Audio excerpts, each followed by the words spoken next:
दोस्तों, पिछली बार हमने निष्ठा योग में बात की थी नव समाज और नव निर्माण की। और जैसे कि सर ने घोषणा भी की थी कि किस तरह से नव समाज और नव समाज का निर्माण हो चुका है, तो आज वो क्या घोषणा करने वाले हैं और यही सब बताएंगे हमारे साथ जो आज स्टूडियो में मौजूद हैं अश्वनी जी, जिन्हें कृष्णांश की उपाधि प्राप्त है, जो कि निष्ठा योग के जनक भी हैं। तो आइए उनका स्वागत करते हैं। सर, आपका स्टूडियो में बहुत बहुत स्वागत है। प्रणाम। तो जैसे कि सर, पिछली बार आपने नव समाज और नव निर्माण की घोषणा की थी, हमारे दर्शकों को बताया था, लेकिन आज हम बात करेंगे वही समाज की, वही नव निर्माण की। अगर हम बात करें महाभारत की, तो महाभारत के बारे में शायद ही कोई होगा जिसको ना पता हो। हर किसी को पता है महाभारत के बारे में, और ऐसा मानना भी है आपका कि महाभारत रिश्तों को सुधारने के लिए कृष्ण ने करी थी और भी ज्यादा। तो मैं आपसे यही जानना चाहूंगी, अगर हम आज के रिश्तों की बात करें तो देखा जाए तो कहीं ना कहीं अपनों के लिए सम्मान, अपनों के लिए प्रेम कम होता जा रहा है। तो क्या उन रिश्तों को सुधारने के लिए भी हमें क्या फिर से महाभारत करनी होगी? देखो, महाभारत का रेफरेंस लिया तुमने जी, तो थोड़ा सा अगर महाभारत को समझें तो शुरुआत में एक गंगा एक दिखाई गई है और उन्होंने वचन लिया था अपने जिनके साथ शादी की थी उन्होंने कि मैं जो भी करूंगी आप उसकी तरफ ध्यान नहीं दोगे। और उन्होंने ऐसा क्या किया था और ऐसा वचन क्यों लेना पड़ा उनको? उनकी जो पहली संतान हुई थी उसको उन्होंने गंगा में समर्पित कर दिया था। क्या कोई माँ ऐसा कर सकती है कि वो अपने बच्चा जिसको उसने जन्म दिया, 9 महीने अंदर रखा, उसके बाद जन्म दिया उसको, और उसको सब कुछ ठीक होने के बावजूद भी उसको जाकर के पानी में डाल दिया? तो ये क्या बताता है कि क्या कोई माँ ऐसा कर सकती है? मेरे को नहीं लगता। आज अगर हम बात करें, आज की बात करें, तो मेरे ख्याल से ऐसा सोचना भी शायद संभव नहीं है कि कोई माँ 9 महीने अपने उस बच्चे को रख करके और फिर जब बाहर आ गया है और ठीक ठाक है और उसको जल में समर्पित कर दे। जी। तो महाभारत के समय में रिश्तों की क्या सिचुएशन हो चुकी थी, इस एक छोटे से उदाहरण से समझ में आ सकता है कि गंगा को शायद ये लगा कि अब ये संसार जो है ना रहने लायक नहीं बचा है, तो मैंने जिसको जन्म दिया, पुत्र को जन्म दिया, और उसको मैं इस संसार में नहीं रख सकती, नहीं रहना चाहिए उसको इस संसार में, क्योंकि ये संसार रहने लायक नहीं है, और उसको वापस पानी में समर्पित कर दिया। अब चाहे कारण कुछ भी रहा हो, ये हमारी एक समझ है कि हमें लगा कि गंगा को यही लगा होगा कि अब ये समाज रहने लायक नहीं है, तो उसको जैसे सर एक प्रश्न और है, अगर हम बात कर रहे हैं महाभारत की, तो एक पहलू ये भी है कि कहा जाता है कि असत्य पे सत्य की विजय के लिए भी महाभारत हुई थी। लेकिन हम बात करें आज के कलयुग की, तो देखा जाए तो कलयुग में कहा भी गया है कि मतलब लोग झूठ बोलेंगे, और बोल रहे हैं, लोग अपने काम निकालने के लिए झूठ बोलते हैं। तो क्या निष्ठा योग की अगर हम बात करें तो क्या वो दौर फिर से आ सकता है निष्ठा योग के माध्यम से? हाँ, कौन सा दौर? जो मतलब लोग सत्य बोलते थे और एक टाइम पे इतना ज्यादा पाप बढ़ गया कि महाभारत करवानी पड़ गई। तो क्या वो दौर को लाने के लिए भी हमें वो सब युद्ध की या उन बातों की भी जरूरत होगी? क्या निष्ठा योग के माध्यम से कुछ ऐसे चेंजेस किए जा सकते हैं समाज के लिए? हाँ जी, एक्चुअली निष्ठा योग की विकसित करने का कारण यही है कि जो महाभारत जिस भी वजह से हुई और उसमें जो विनाश हुआ, सर्वनाश हुआ, एक्चुअली कहा जाता है कि महाभारत के होने के बाद पुरुष वर्ग जो है बचा ही नहीं था जो घर चला सके जी। मतलब इंसान, पुरुषों की संख्या इतनी कम हो गई थी, या वो बच्चे रह गए थे जो गर्भ में थे औरतों के, वो तो बच गए, या जो मतलब कहना चाहिए कि जो टीनेज कम्युनिटी से कम के बच्चे थे वो तो बच गए, पुरुष वर्ग की बात कर रहा हूं मैं जी।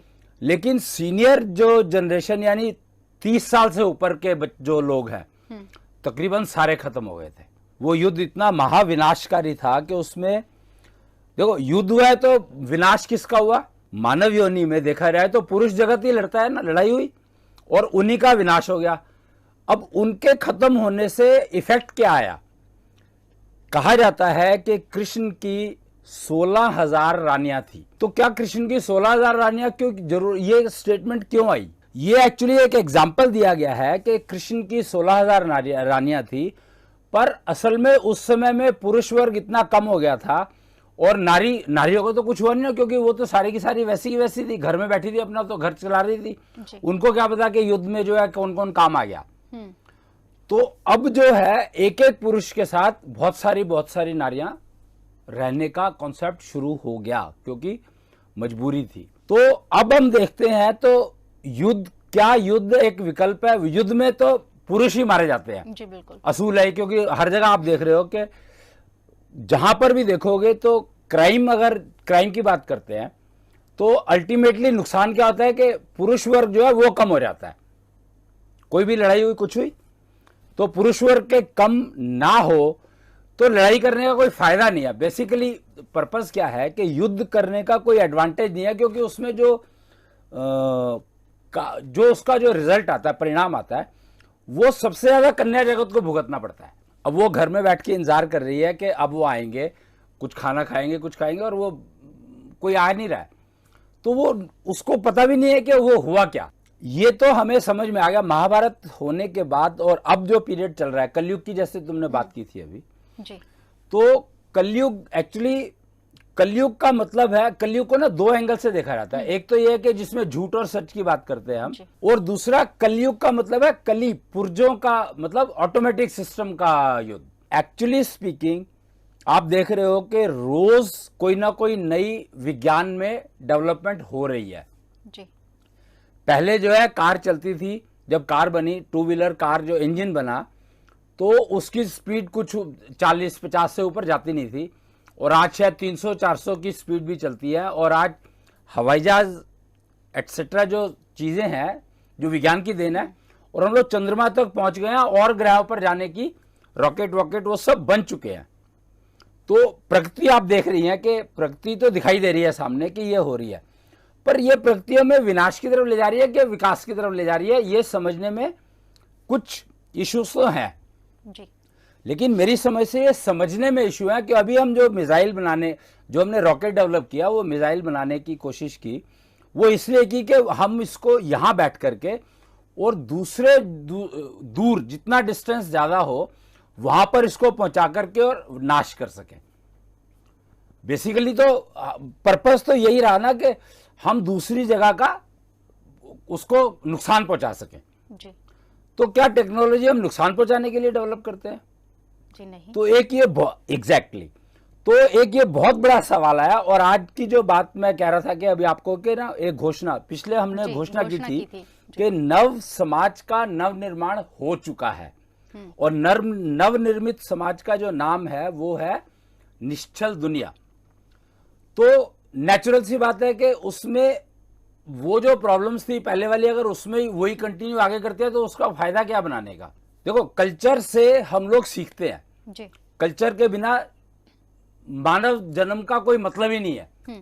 और कल्चर का विकास जो है नॉर्मली वो कन्या जगत के हाथों में होता है, क्योंकि कन्या जो है वो 9 गुना ज्यादा मेंटली स्ट्रांग होती है, स्पिरिचुअली स्ट्रांग होती है मेल के कंपैरिजन में। कहा जाता है कि कन्या जो मतलब बिफोर मैरिज, कन्या और महिला में क्या फर्क है?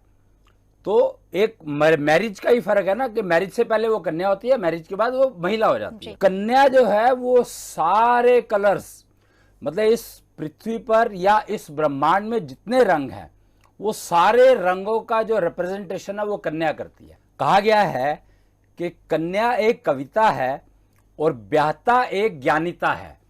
जी। एक ये पुस्तक है छोटी सी, षोडशी के नाम से। इसमें साफ लिखा है 3 तरह के दान कहे गए हैं। एक कहा गया गुरुकुल परंपरा में विद्या दान को सर्वोत्तम कहा गया है जी। क्योंकि बिना विद्या दान के आप जीवन में क्या करना है, आजीविका वो कमानी है, जो कमाई हमने करनी है वो करनी है जो हमें नुकसान ना दे, एटलीस्ट हमें नुकसान ना दे, और उस पैसे को जो मैं कमा रहा हूं वो दूसरे को नुकसान ना दे।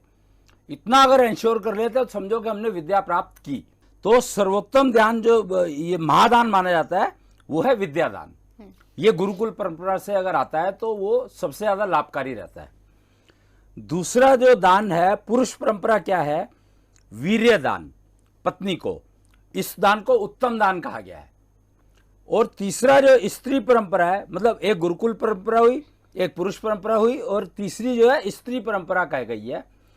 स्त्री परंपरा में गुरुत्व दान किया जाता है। गुरुत्व दान यानी अगली पीढ़ी को क्या करना है उसको गाइड करने की सारी जिम्मेदारी, और वो औरत को दी गई है, लड़की को, महिला को दी गई है। तो आप समझो कि सबसे ज्यादा सबसे इंपॉर्टेंट काम क्या है, जो पिछली जनरेशन है उसको ठीक करना इंपॉर्टेंट है, जो अगली जनरेशन खराब ही ना हो वो करना इंपॉर्टेंट है। जैसे कहते हैं ना, अगर रोगी है तो निरोगी करना जरूरी है जी बिल्कुल, लेकिन अगर हम वो स्टेप ले लें रोग आए ही नहीं तो वो ज्यादा जरूरी है। बिल्कुल। तो इसलिए सर्वोत्तम दान जो कहा गया है वो स्त्री परंपरा का गुरुत्व दान कहा गया है। मतलब देखा जाए जो आने वाली पीढ़ी है अगर जी। वो ठीक रहेगी तो परेशानियां हमारी जिंदगी में आएंगी नहीं।